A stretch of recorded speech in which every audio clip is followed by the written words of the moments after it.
The World Heritage, the map of humanity.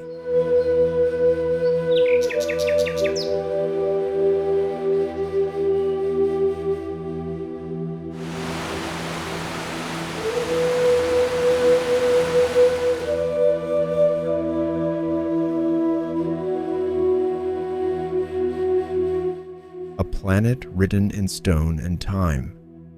This is not a list of places, it is a map of memory.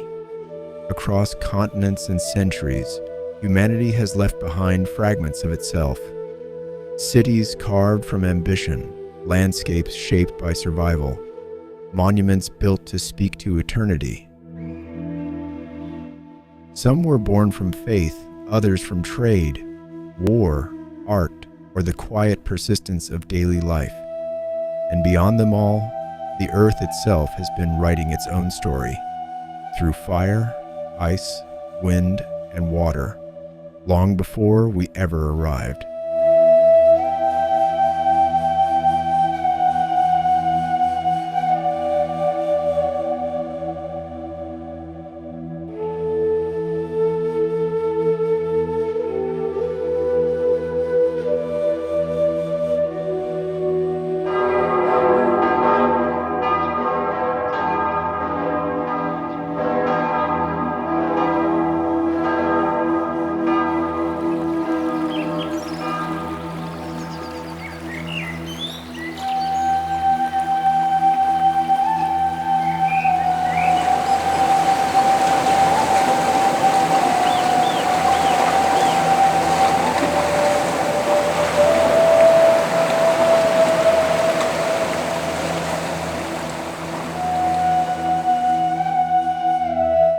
These are the places where those stories were deemed too important to lose.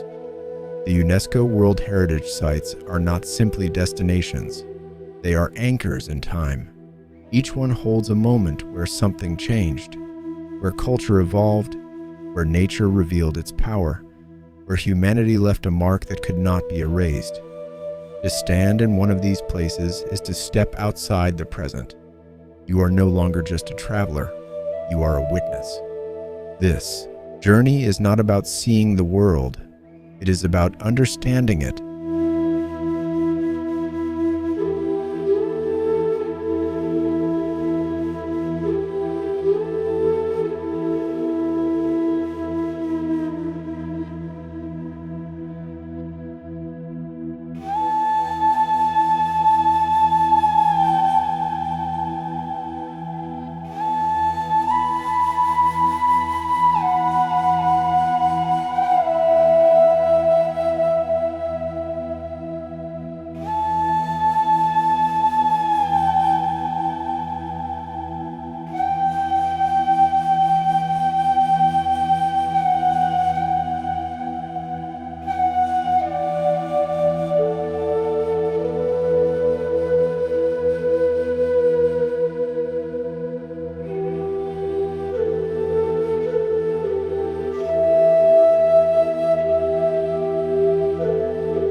The Northern Mirror, Bruges.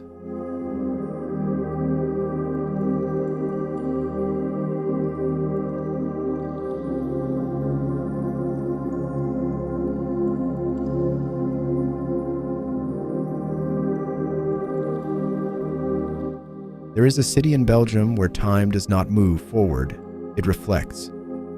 In the canals of Bruges, the past lingers on the surface of the water, undisturbed. Step-gabled houses lean gently toward their reflections, as if trying to recognize themselves across centuries. Church towers rise like quiet witnesses, unchanged since the days when this city was one of Europe's most powerful trading hubs.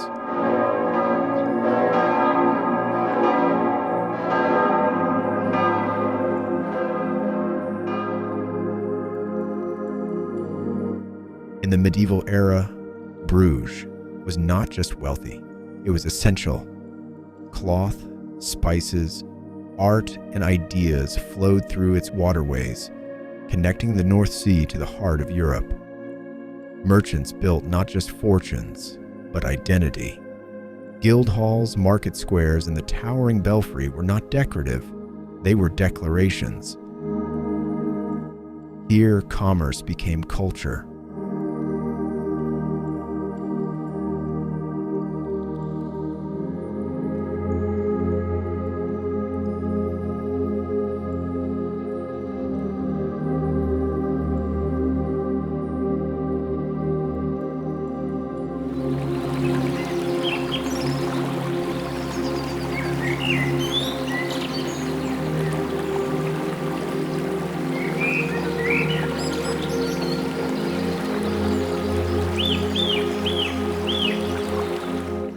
Walk its narrow streets, and you begin to understand something rare. Bruges was never forced to reinvent itself.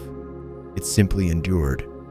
Wars passed, empires rose and fell, trade routes shifted, but the city remained, quietly preserving its form like a perfectly sealed archive.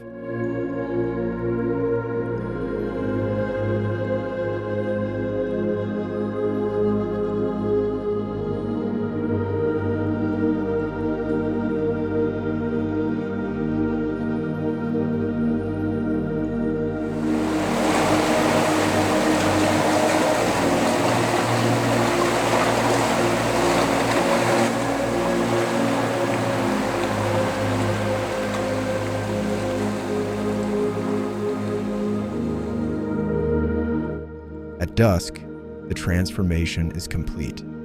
The crowds fade, the canals darken into glass, and the bells echo through empty streets just as they did centuries ago. There are no neon lights to break the illusion, only the soft glow of lanterns and the slow rhythm of history breathing beneath your feet.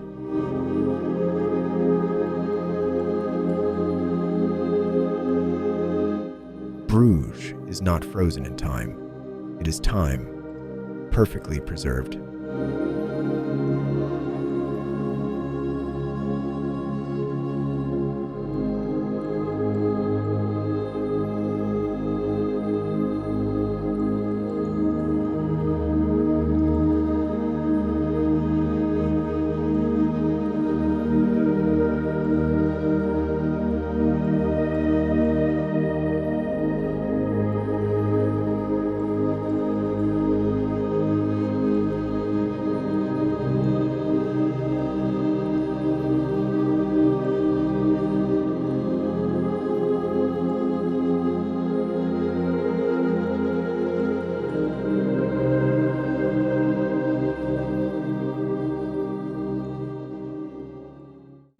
The Mountain of Salt and Memory, Hallstatt.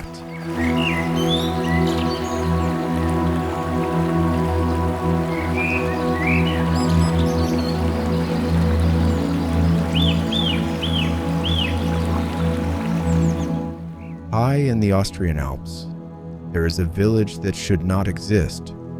Pressed between a lake and a wall of stone, Hallstatt feels less like a settlement and more like a fragile idea, something placed gently into the landscape, as if too much movement might cause it to disappear. But Hallstatt is not fragile. It is ancient.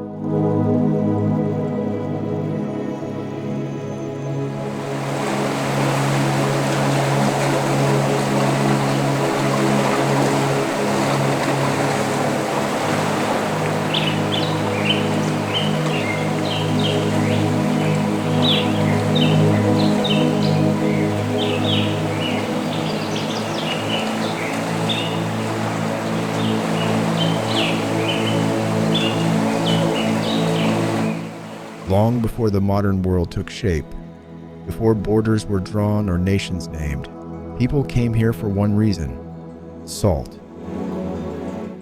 Hidden deep within the mountains, it was once as valuable as gold, a resource that could preserve food, build wealth, and sustain entire civilizations. And so they dug.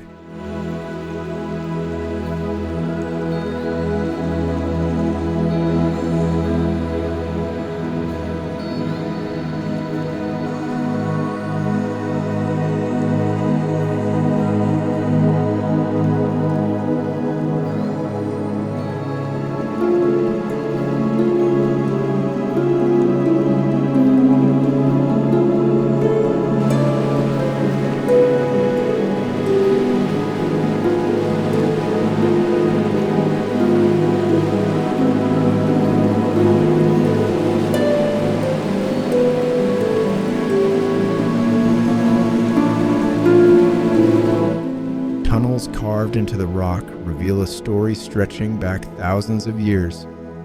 This is not just a scenic alpine village, it is one of the oldest industrial landscapes on Earth. The mountains above are not silent. They are filled with echoes of labor, trade, and survival. Above ground, the village tells a different story. Wooden houses cling to steep slopes. Boats rest quietly on the still lake. Church spires rise above mist that rolls in like a curtain between worlds.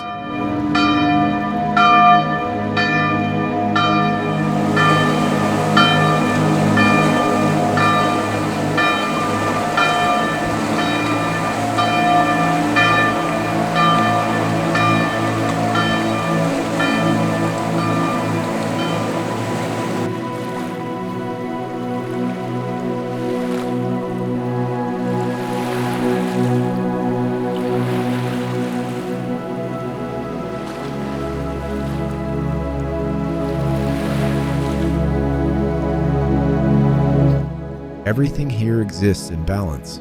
Nature provides beauty, but also danger. The mountains isolate. The lake reflects, but also traps. Life in Hallstatt has always required adaptation, patience, and respect for forces far greater than human ambition. And yet, it endures.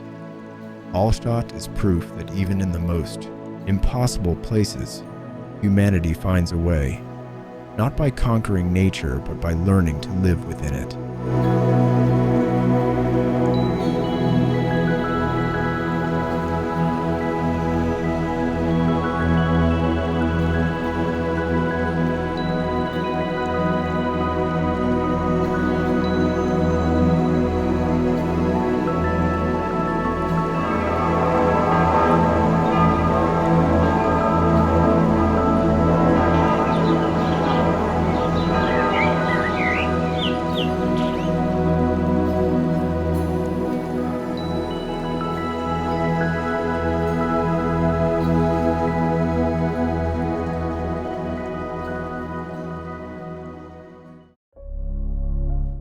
The stone cathedral, the Dolomites.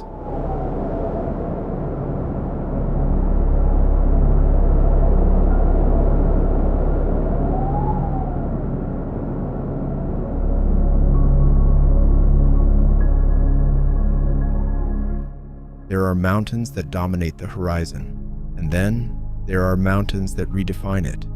The Dolomites rise like the remains of another world, sharp, pale, and impossibly vertical. At first glance, they seem carved by imagination rather than geology, but their story is older than any human memory. Once, this entire region lay beneath a tropical sea. Coral reefs thrived where peaks now stand. Over millions of years, tectonic forces lifted those reefs skyward, freezing them in time. Wind, ice, and erosion sculpted them further, shaping towers, spires, and sheer cliffs that appear almost architectural. These are not just mountains. They are fossils on a monumental scale.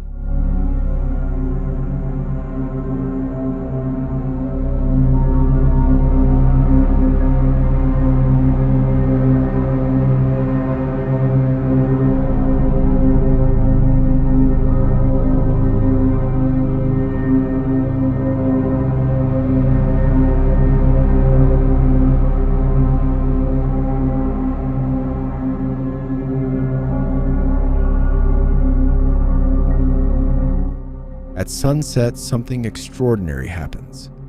The pale stone ignites in shades of pink, orange, and deep red, a phenomenon known as alpenglow. For a brief moment, the mountains seem alive, as if holding onto the last light of a vanished ocean.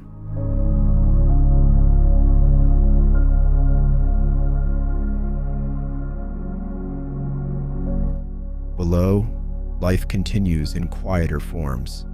Meadows stretch beneath the peaks. Forests climb as high as they can before surrendering to rock.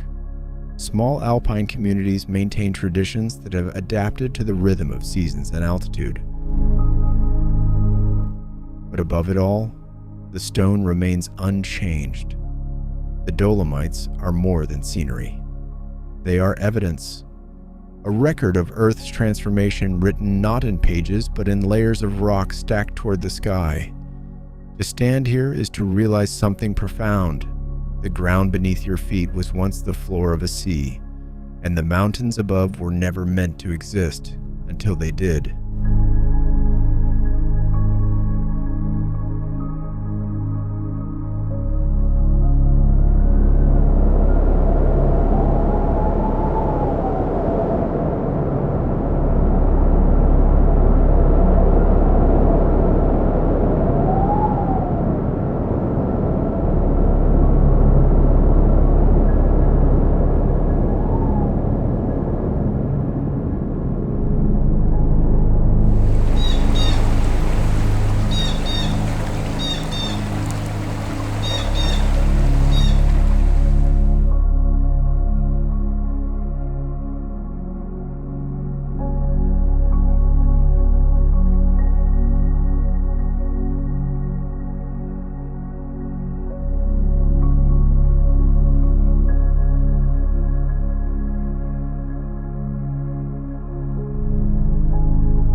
The terraced edge, Cinque Terre.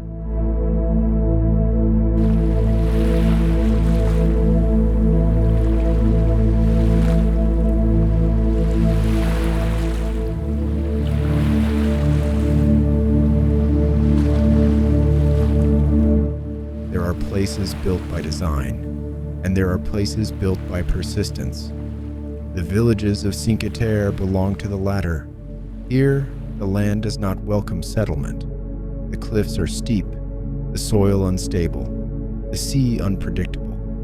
And yet, over centuries, people transformed this unforgiving coastline into a living landscape. They built terraces, thousands upon thousands, of dry stone walls stacked by hand, hold the hillsides in place. Each one is a small act of defiance against gravity. Together, they form a system so vast it reshaped the terrain itself.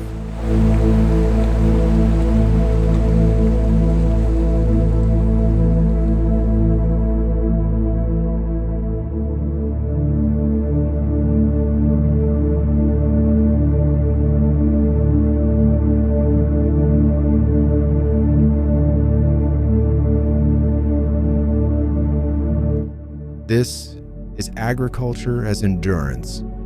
Vineyards stretch along impossible slopes.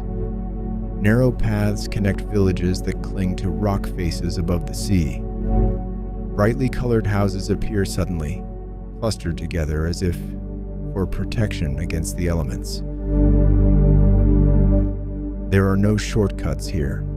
Every movement, every harvest, every journey has always required effort.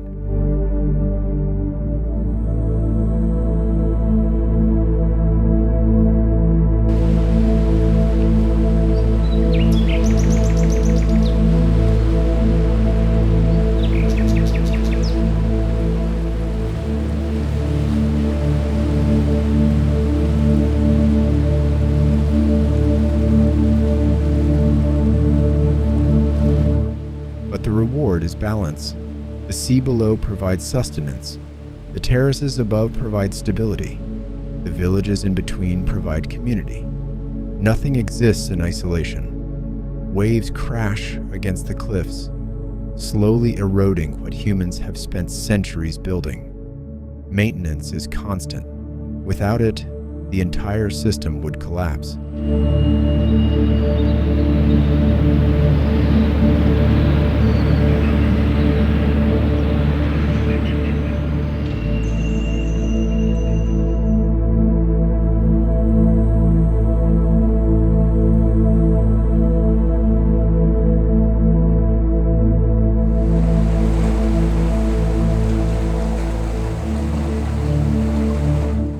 Cinque Terre is not preserved because it is easy.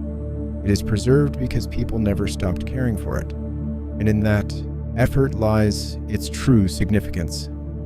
It is proof that even the harshest landscapes can be transformed, not through force, but through patience measured in generations.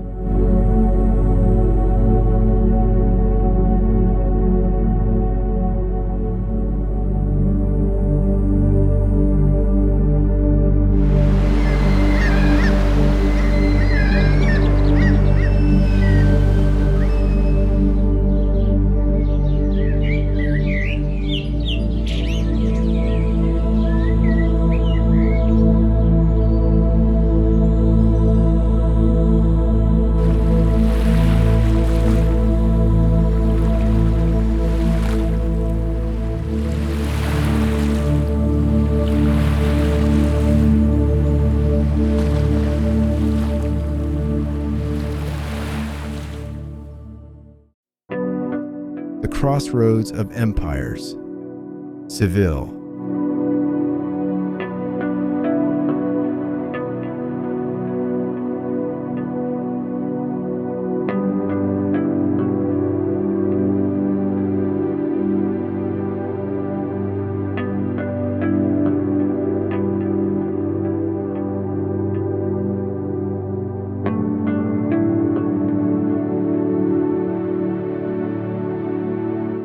Some cities are defined by a single identity. Others are shaped by everything that passed through them. In Seville, history does not settle. It layers. At the heart of the city stand three monumental structures: a vast cathedral, a royal palace, and an archive. Together, they form a narrative not just of Spain, but of an entire world in transition.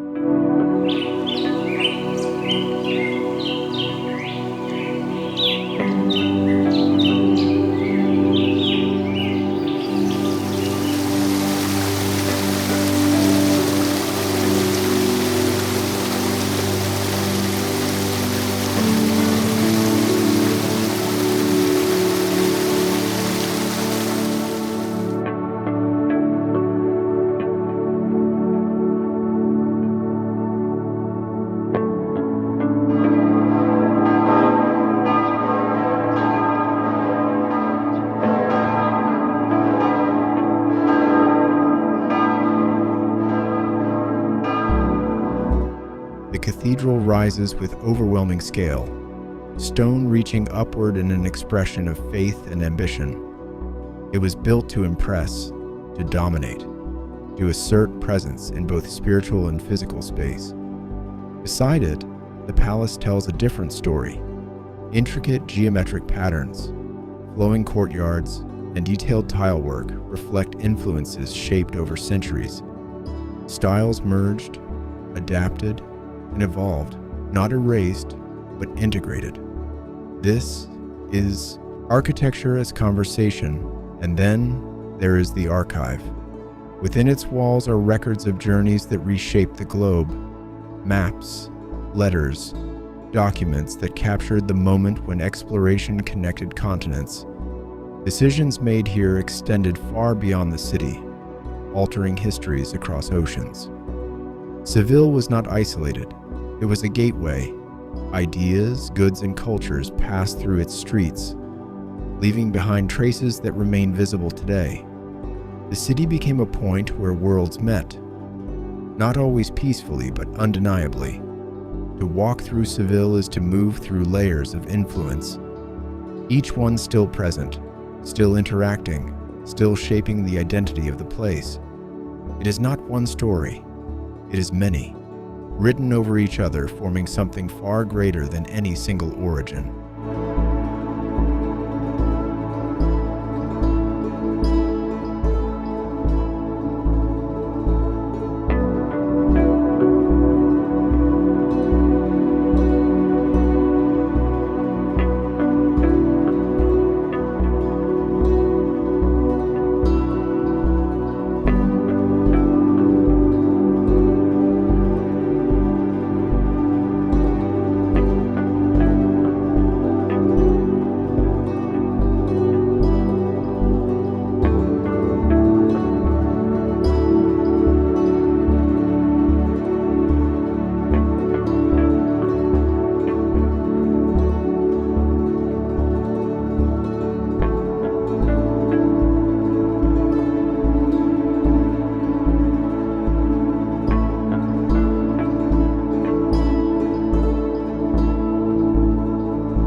the city that refused to fall.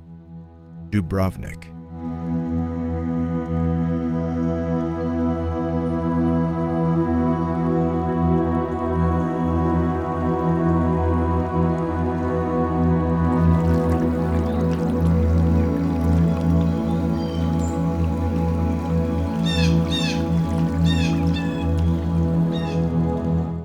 There are cities built to impress, and there are cities built to survive. Encased in massive stone walls along the Adriatic Sea, Dubrovnik stands as both. From a distance, it looks perfect, almost too perfect. The walls form an unbroken boundary. Towers rise at precise intervals. The sea presses against the edges, as if testing the strength of what stands before it.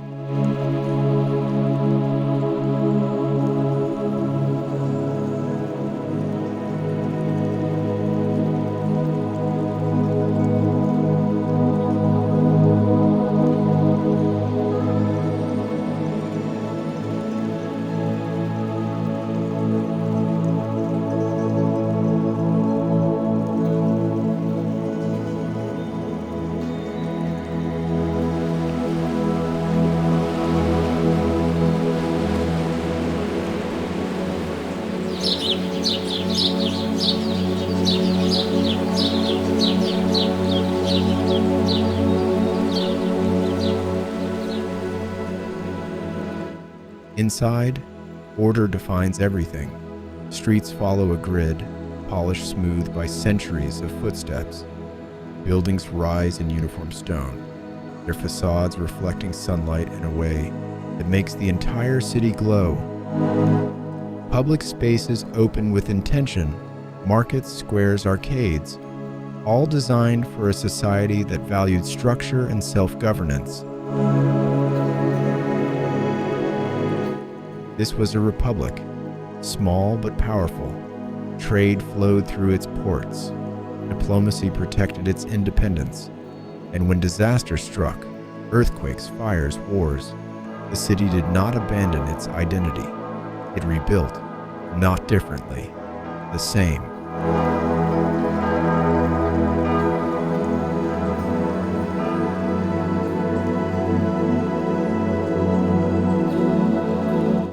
That is what makes Dubrovnik remarkable. It is not just preserved, it is consistent. A complete vision carried through centuries of challenge, restored again and again without losing coherence. Walk along the walls and you see everything at once: the sea, the rooftops, the narrow lanes below. You understand how compact the city is, how deliberate its design had to be. There was no room for chaos. Dubrovnik is a reminder that resilience is not just about survival. It is about knowing exactly what must never change and protecting it at all costs.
The water that builds cliffs, lakes.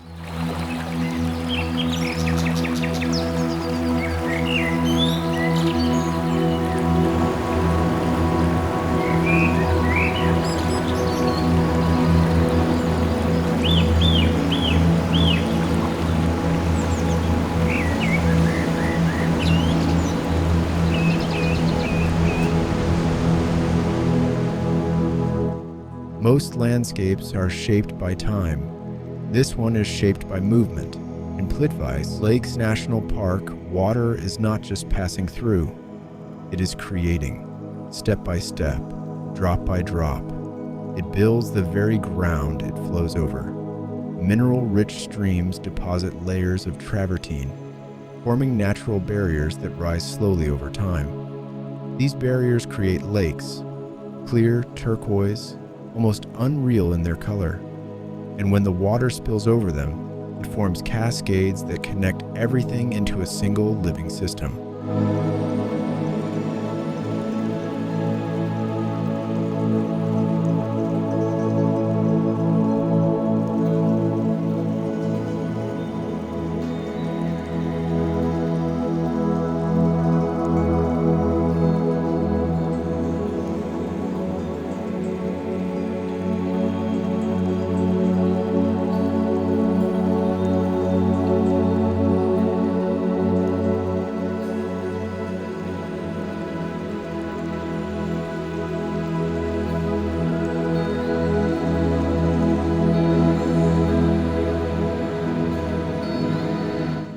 Nothing here is fixed. Every path of water is temporary. Every waterfall is evolving. What you see today will not be exactly the same tomorrow. This is geology in motion. Wooden walkways hover just above the surface, allowing visitors to move through the landscape without interrupting it. You walk between water and forest, surrounded by sound, constant, shifting, alive.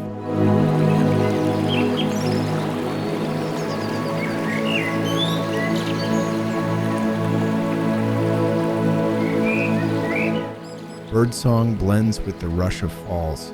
Mist rises into the air, softening the edges of everything it touches.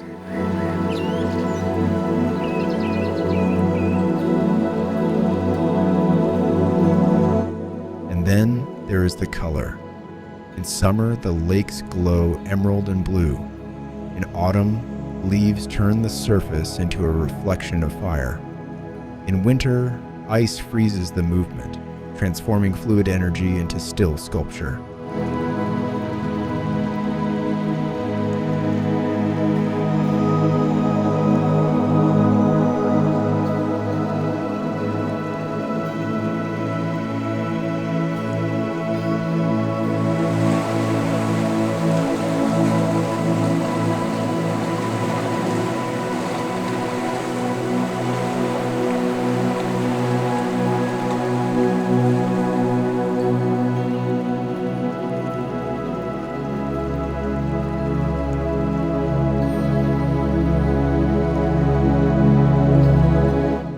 Plitvice is not just a place to observe nature.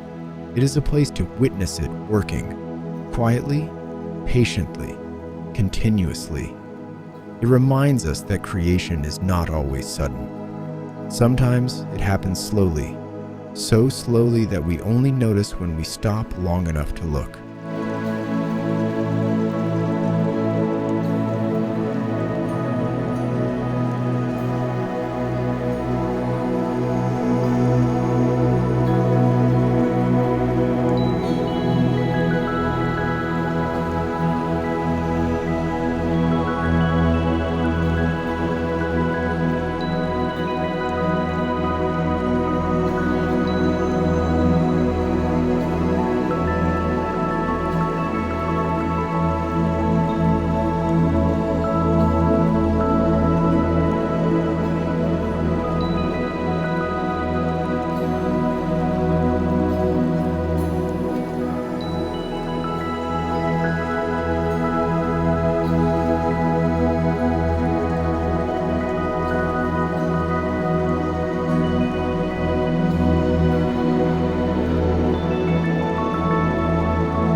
The river that bends time, Český Krumlov.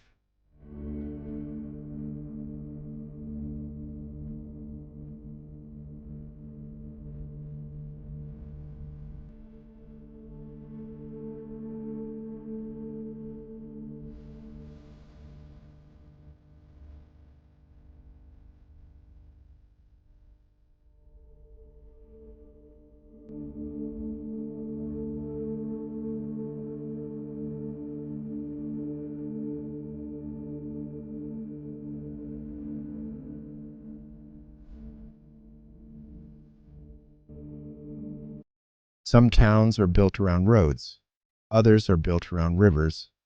Český Krumlov is built around a curve.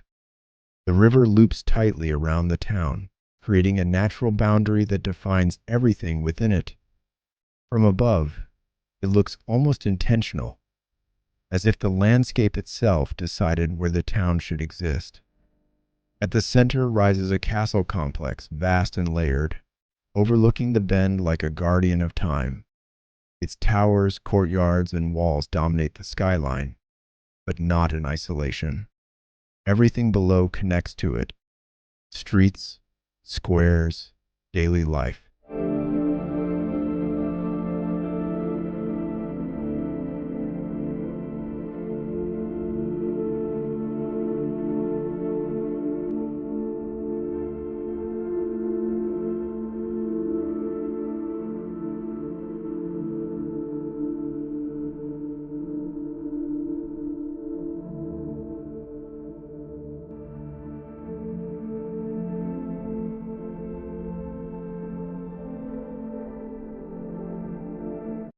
This is a complete system.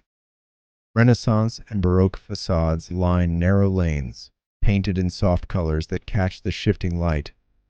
Decorative patterns, sgraffito, add texture to walls, turning buildings into works of art without needing to be grand. Nothing feels excessive. Everything feels balanced.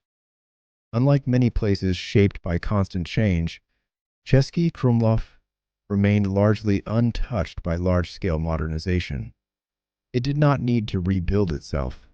It simply continued, and because of that, it offers something rare: continuity.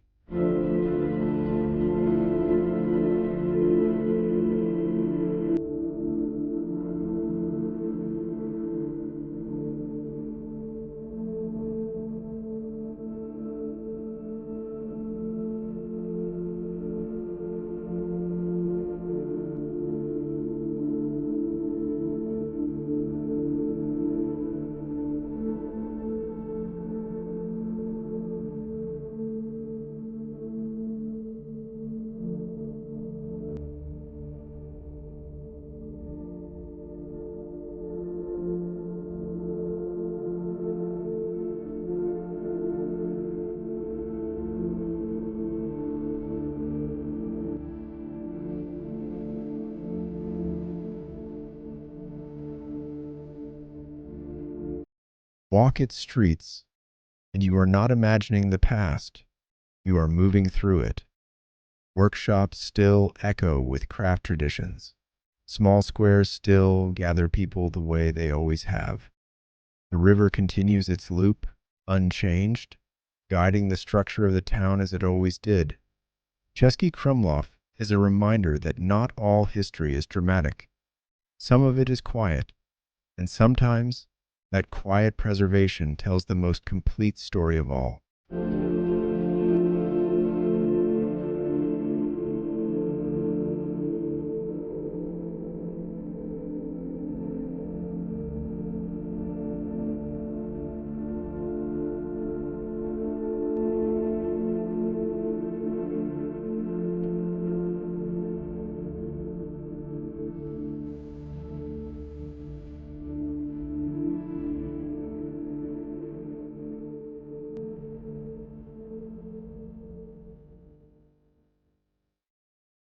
The city of two souls, Budapest.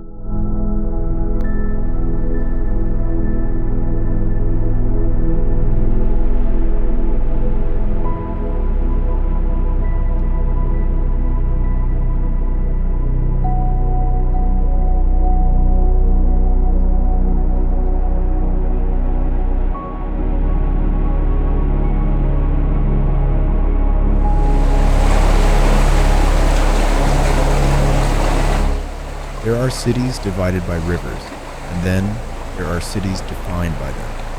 In Budapest, the Danube is not just water, it is a boundary, a mirror, and a unifier.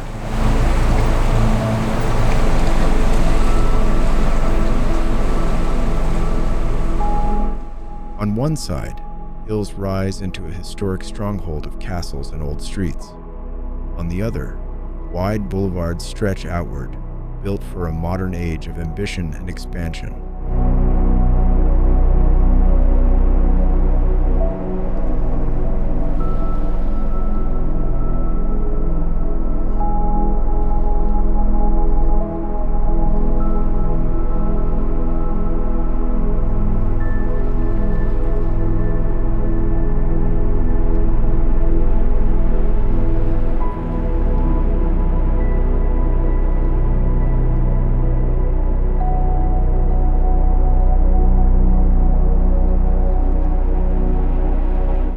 Buddha and Pest, two identities, once separate, now inseparable. From the heights above the river, city reveals its structure. Bridges connect more than land, they connect eras. The older side speaks of defense, tradition, and authority. The newer side reflects growth, culture, and movement. And beneath it all, something ancient flows. Thermal waters rise from deep underground, feeding baths that have been part of daily life for centuries. These spaces are not just for relaxation, they are social, cultural, almost ritualistic. Steam fills grand halls where architecture meets the human need for connection. Budapest is not static, it is layered. Empires have passed through, styles have changed, but instead of erasing the past, the city absorbed it, turning contrast into character.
At night, the river becomes a reflection of light.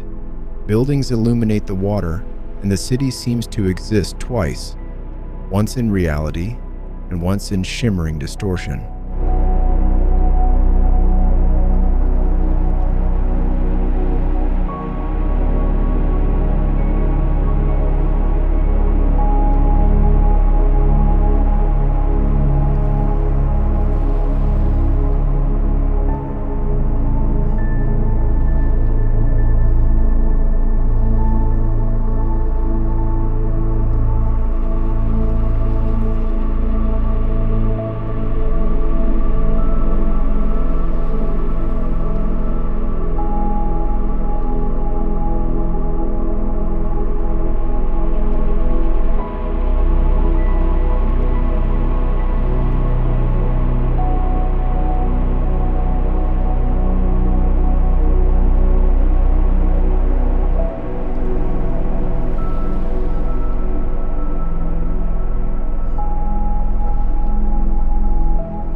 The Dragon's Descent, a long bay.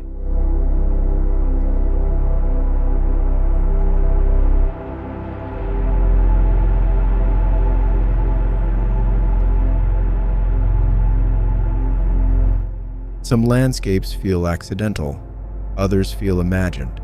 In Ha Long Bay, reality blurs that line completely. Thousands of limestone towers rise from calm, jade-colored water. They are not connected. They do not follow a pattern. They simply exist, scattered across the bay like fragments of something larger that once broke apart.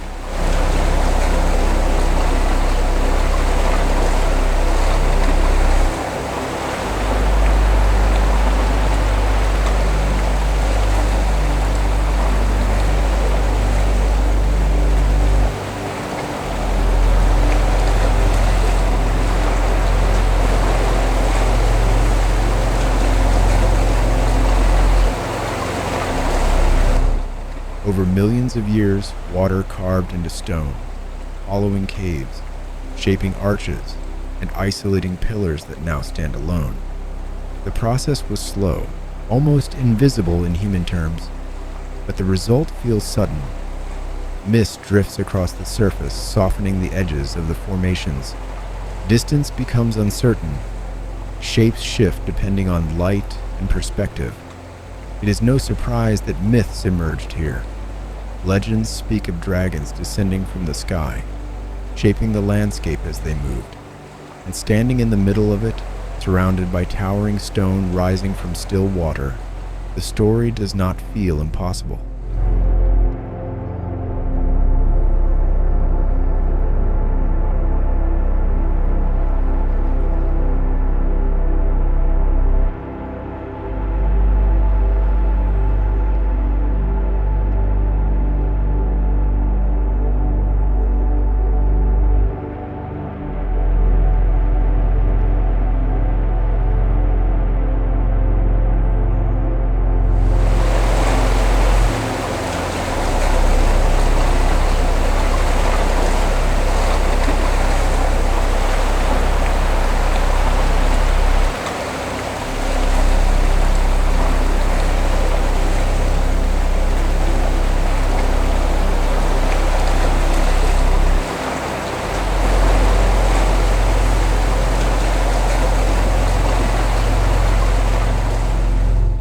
Silence defines the experience.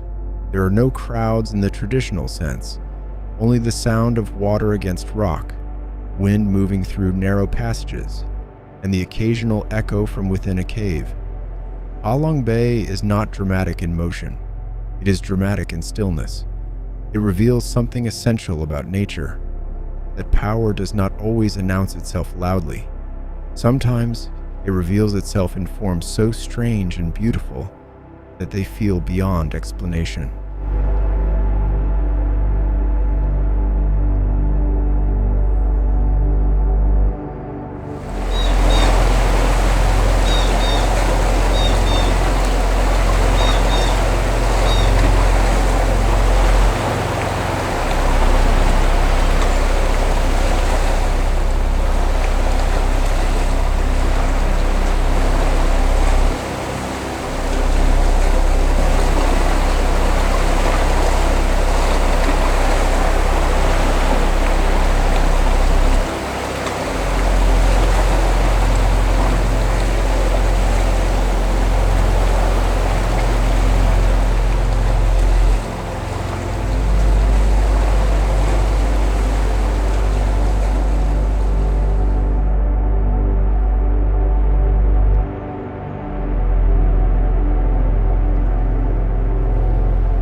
The sound of water, Iguazu.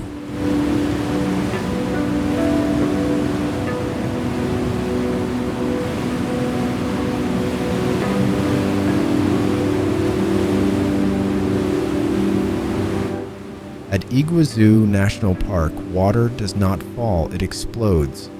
A vast system of cascades stretches across the landscape, each one feeding into the next, creating a continuous roar that never truly fades.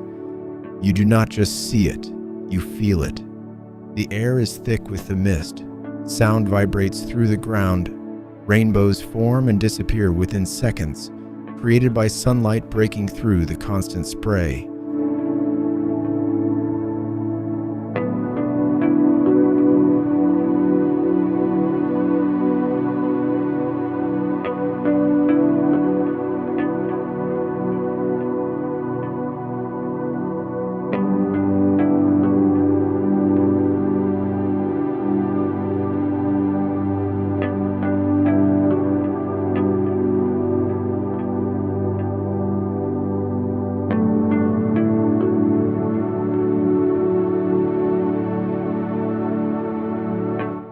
This is not a single waterfall. It is a network, dozens of them splitting and rejoining around islands of rock and vegetation. The river transforms here, turning from flow into energy, and around it, life thrives. Dense forest surrounds the falls, home to species that depend on the humidity and isolation created by this environment. The ecosystem is not separate from the water. It is shaped by it.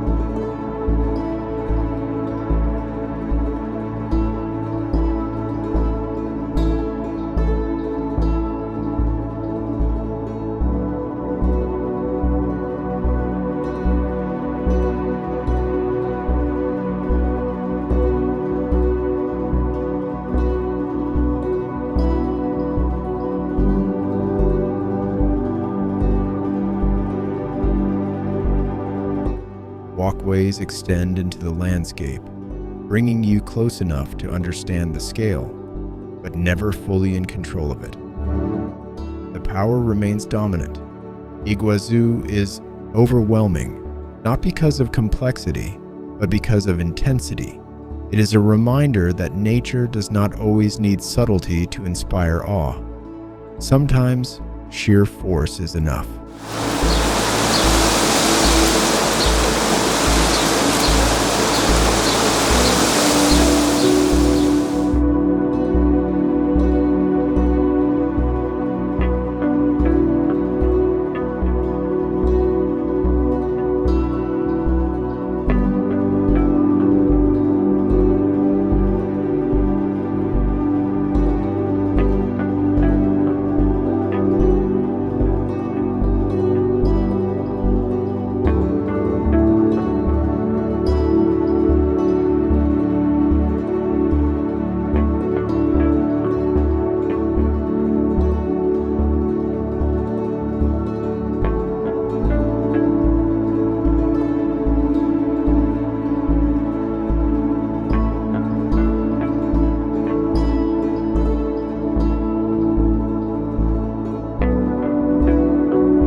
The city aligned with the cosmos. Teotihuacan.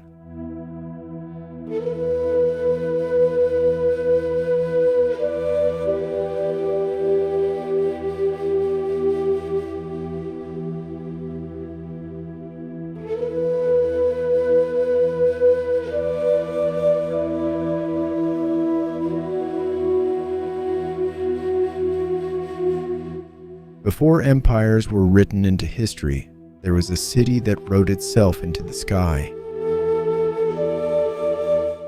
In the highlands of Mexico lies Teotihuacan, a vast, carefully planned urban landscape where geometry was not just design, but belief.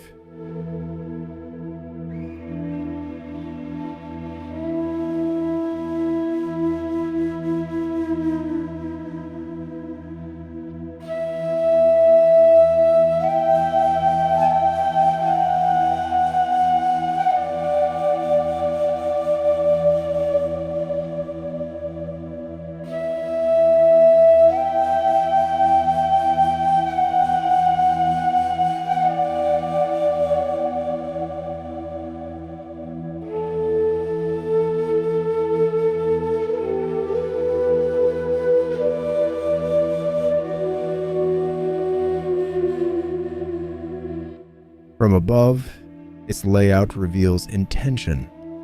A central avenue stretches forward with unwavering precision, guiding movement through a sequence of monumental spaces. Pyramids rise along its path, not randomly, but aligned with celestial events, echoing the movement of the sun and stars. This was not coincidence, it was understanding.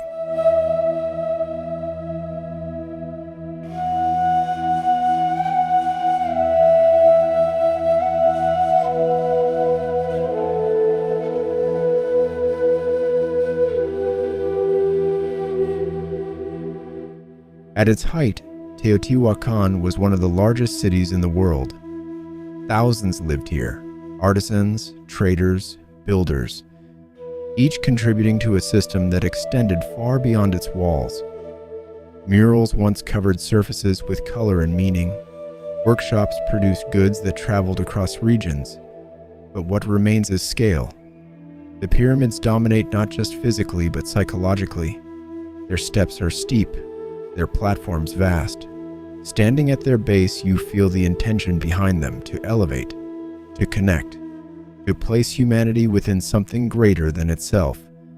And yet, the people who built it are gone. Their identity, their language, their story, largely unknown. Teotihuacan is not just a site of knowledge. It is a site of mystery. It reminds us that even the most powerful civilizations can leave behind structures that outlast explanation, monuments that still speak, even when we no longer fully understand their voice.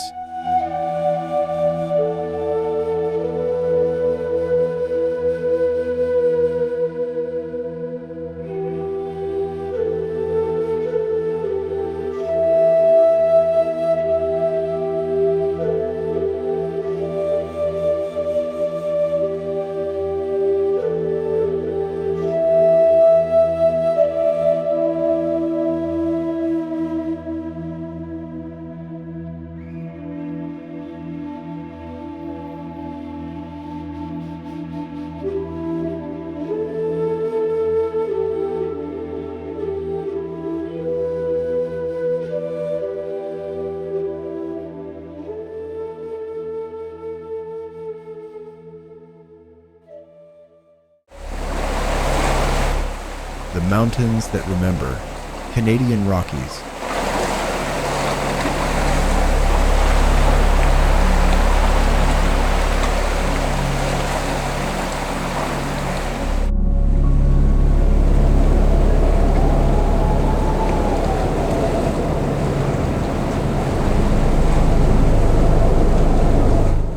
Some landscapes are beautiful, others are vast enough to redefine scale itself.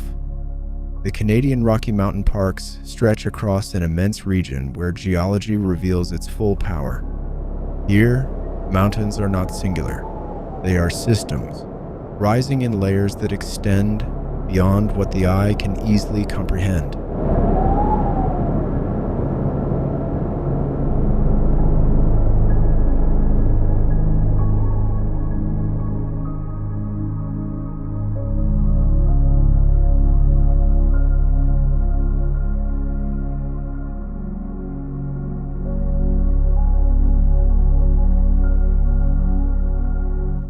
Glaciers carve valleys slowly, shaping the land over thousands of years.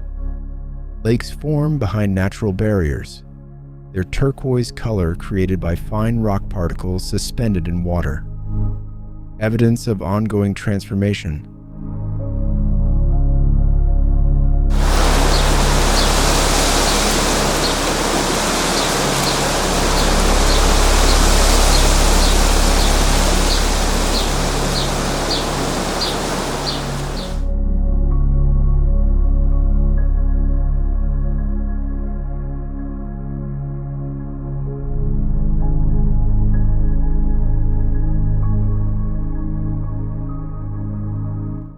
Everything here is connected.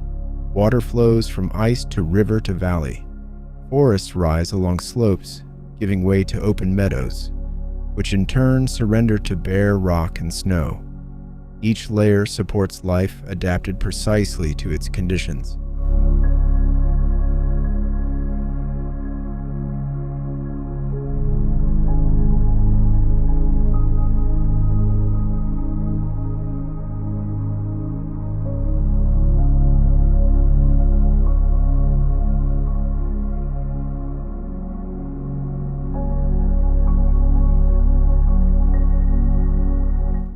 Wildlife moves through this system as part of it, not separate from it. And beneath it all lies history. Fossil beds record ancient oceans that existed long before these mountains rose.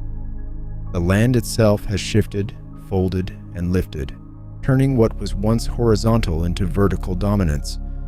The scale is overwhelming. But what defines the Canadian Rockies is not just size, it is integrity. This is a landscape that still functions as a whole. Natural processes continue without interruption, allowing the system to remain balanced in a way that has become increasingly rare. To stand here is to witness Earth not as scenery, but as process, ongoing, immense, unfinished.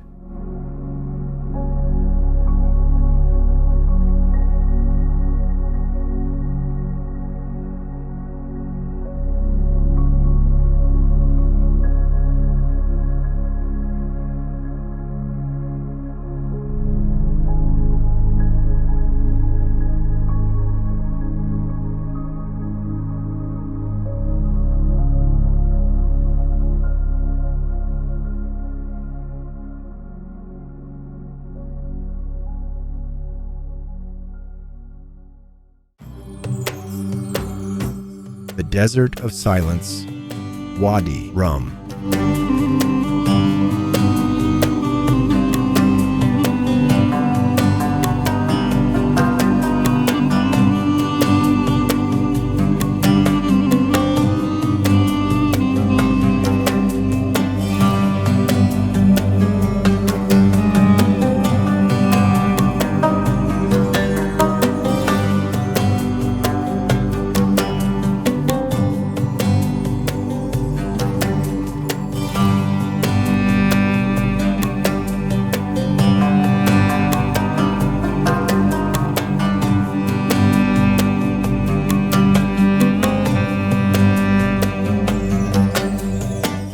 There are places where sound disappears. In Wadi Rum, silence is not absence, it is presence.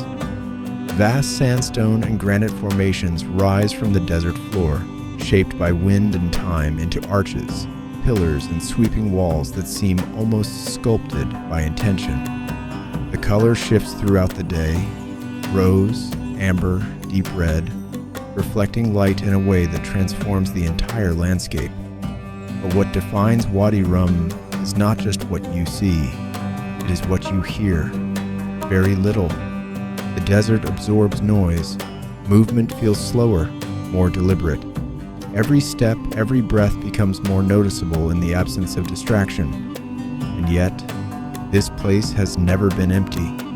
For thousands of years, travelers passed through here, leaving inscriptions and rock art behind. These markings are not random. They are records, messages carried across generations, in a landscape that preserves them with quiet respect.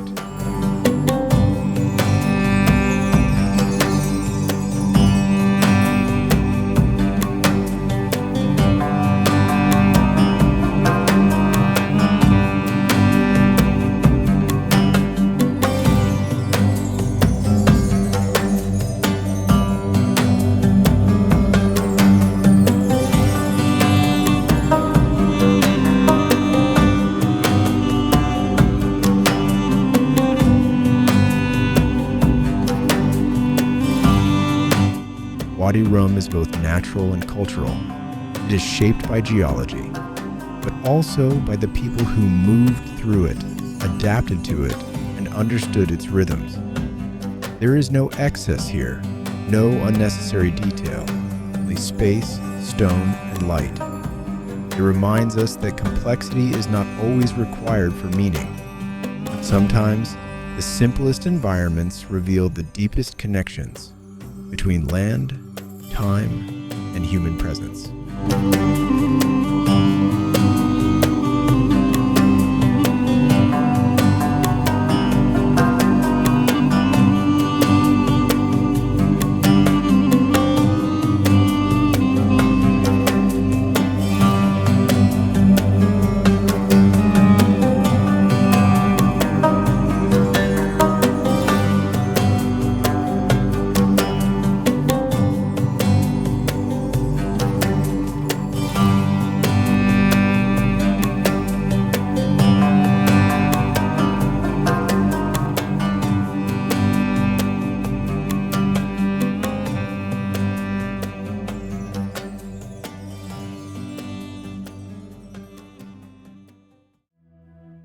The fortress in the sky, Sigiriya.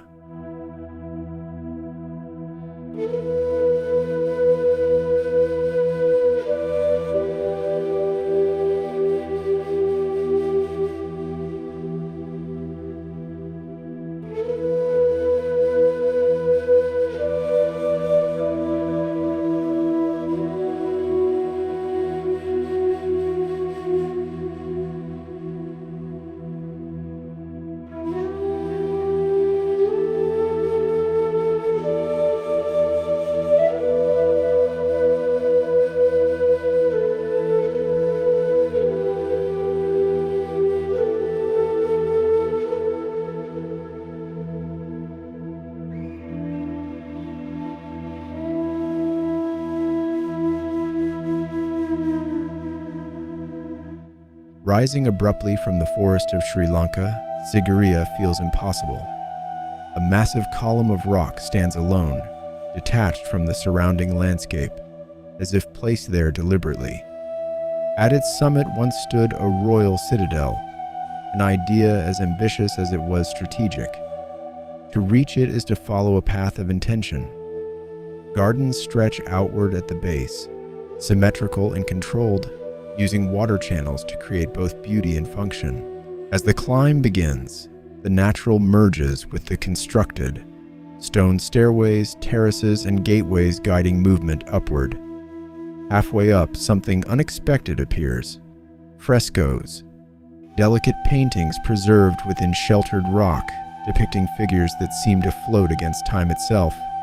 They are fragments of a larger vision, still vibrant despite centuries of exposure.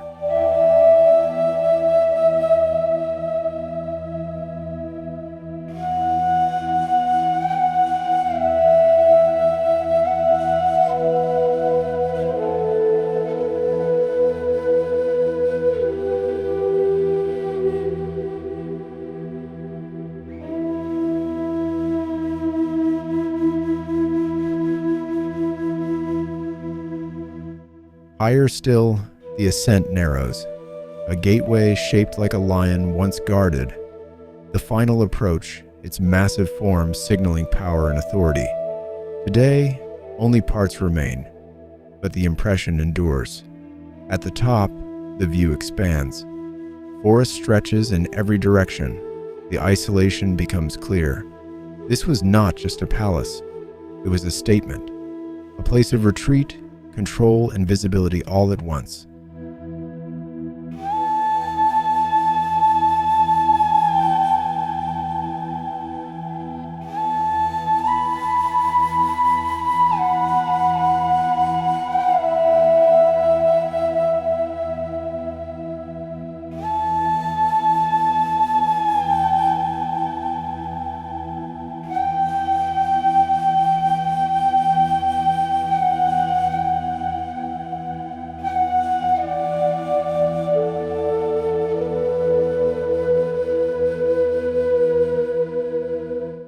Sigiriya is not defined by a single function.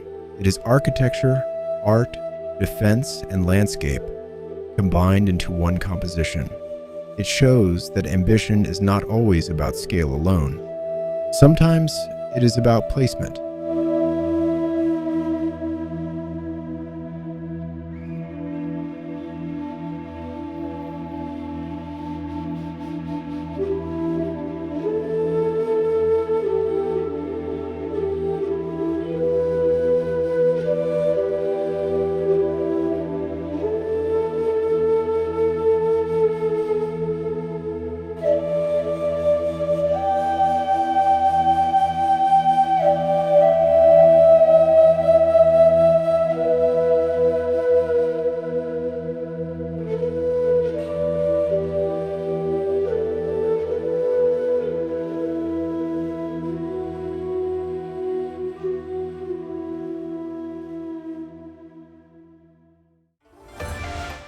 the mountain that inspired a nation, Mount Fuji.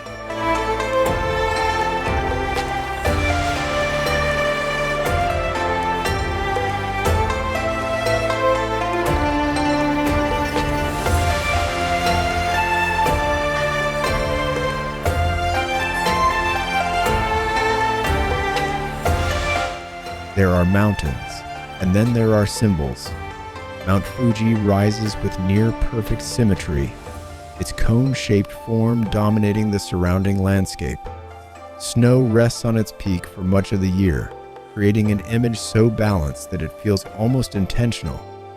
But its significance goes beyond form. For centuries, it has been a destination, not just for travelers but for pilgrims.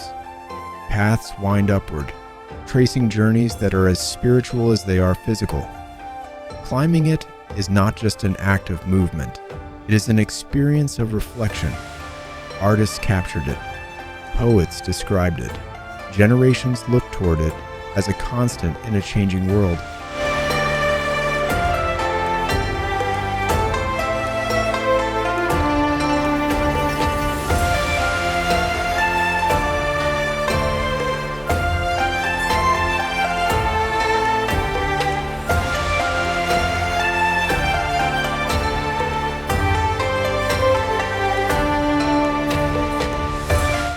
What makes Mount Fuji unique is not just its presence, but its influence.